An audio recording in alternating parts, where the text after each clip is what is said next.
Vladimir Zbinovski est un artiste hors du commun. Dans son drôle d'atelier aux abords de Chantilly, le verre et la pierre ne font plus qu'un. Un talent reconnu qui l'entraîne jusqu'au cœur de la basilique Saint-Denis. C'est lui qui a dessiné et créé l'autel et l'ambon qui seront installés dans le chœur liturgique rénové. La dimension de l'autel, ce sera 1,40 m sur 1,40 m. Au niveau hauteur, ce sera entre 90 maximum 1 mètre. Et l'embout, c'est 30 sur 30 sur 1,30 m. Le bloc de verre sur l'autel, il va peser à peu près 1 tonne 400 kg. Ça veut dire que pour refroidir un bloc comme ça, il faut au minimum 2 mois. Un projet gigantesque approuvé par le diocèse et dont la fabrication sera sous-traitée dans des entreprises spécialisées.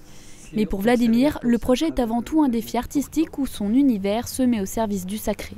J'essayais de réfléchir comment aborder le problème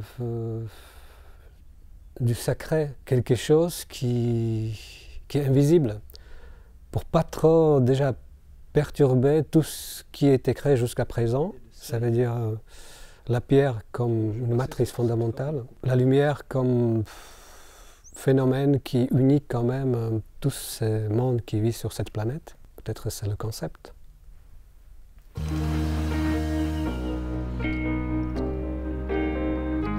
Et bien loin du calme de l'atelier de Vladimir, voici le cœur du chantier de la basilique. Ici, tous les travaux se font sous le regard des monuments historiques.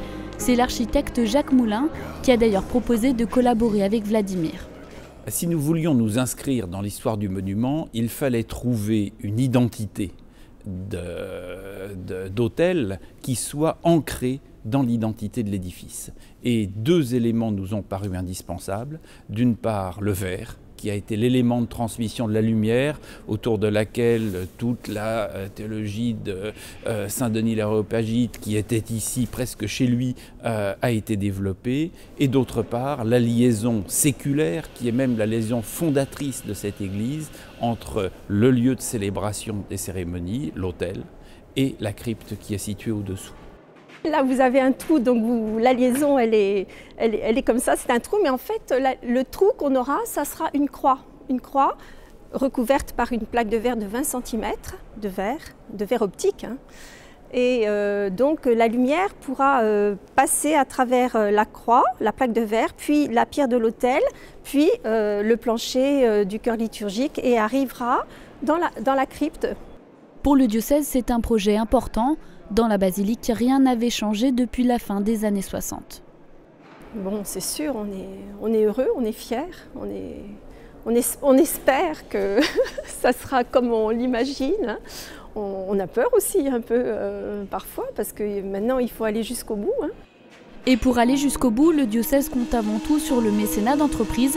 L'enveloppe globale du projet est estimée à près de 500 000 €. La fin des travaux est espérée quant à elle pour 2016, à l'occasion des 50 ans du diocèse.